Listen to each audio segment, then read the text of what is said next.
committee will come to order. Good morning. As this is the first full committee hearing of the Senate Appropriations Committee in the 119th Congress, I would like to first take a moment to welcome back our returning members and to also welcome the new members of the committee. I'm very pleased to be joined once again at the helm of this committee by the senior senator from Washington, Vice Chair Murray. The topic for our first full committee hearing, biomedical research, keeping America's edge in innovation, is significant. It speaks to the high priority that this committee places on biomedical research.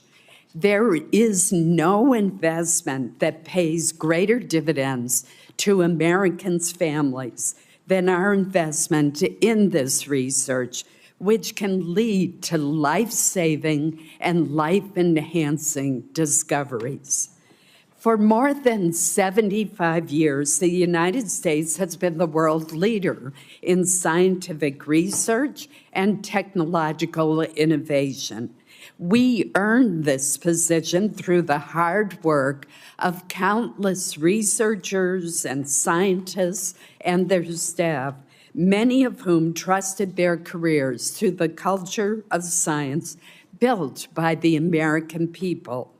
At the heart of that culture is a strategy coordinating grant-based research at university and private labs funded through the National Science Foundation, the National Institutes of Health, the Department of Defense, the Department of Energy, and many other federal agencies. This strategy has been an enormous success. In the years following World War II, the U.S. emerged as the global leader in science and technology, accounting for 69% of global R&D across all fields by the year 1960. In biomedical research, the U.S. dominated the second half of the 20th century. During this period, our scientists based in the United States published 70% of the papers in the top-cited journals, secured the majority of the world's biomedical patents, and won more than half of the Nobel Prizes awarded in medicine.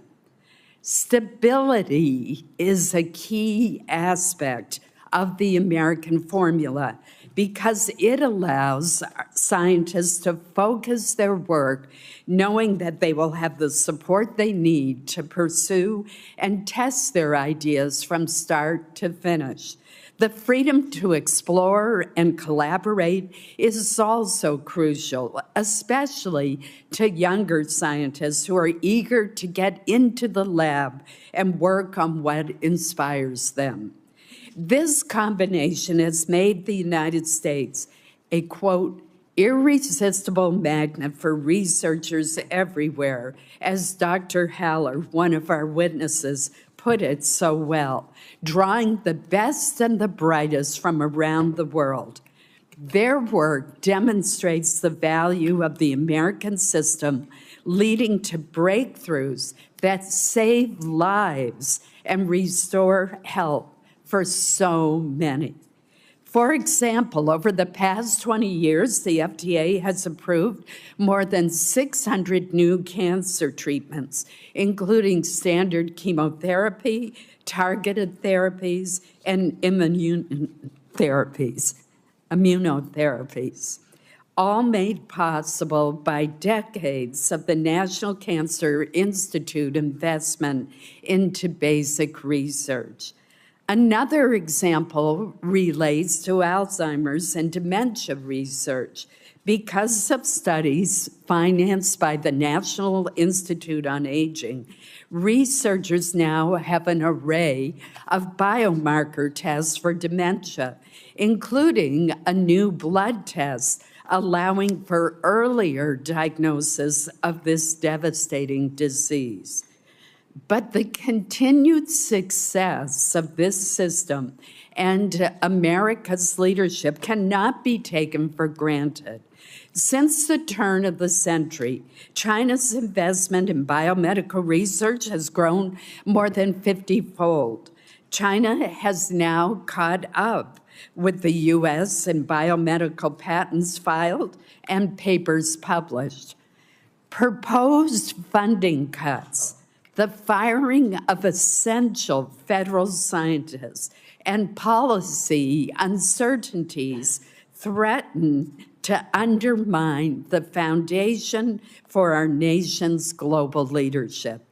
One such recent development has been the unilateral imposition of an arbitrary 15% indirect cost cap on NIH grants in February, followed by more recent caps on grants from DOE and other federal agencies. While some reform of the facilities and administrative system may be merited, this one-size-fits-all cap will be extremely harmful to many institutions and the people who benefit from their work. They also are directly contrary to language approved by this committee year after year after year and incorporated into appropriations law.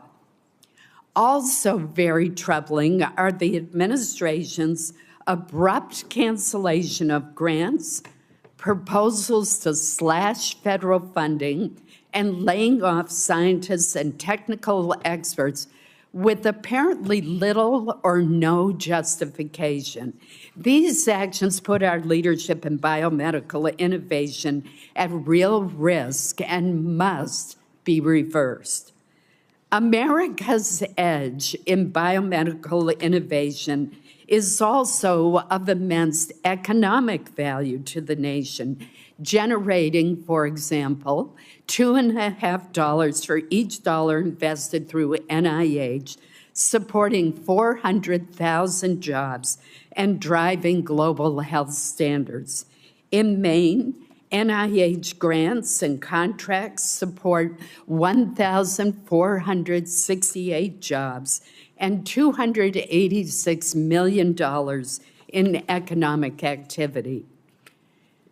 But we must not lose sight at what is truly at stake here. This debate is not just about scientists and researchers and economic activity.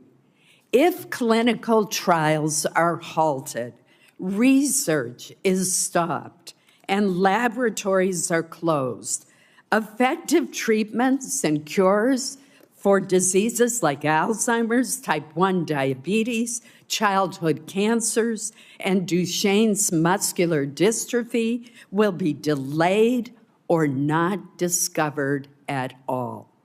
We must preserve and strengthen America's leadership for the sake of families all across this country.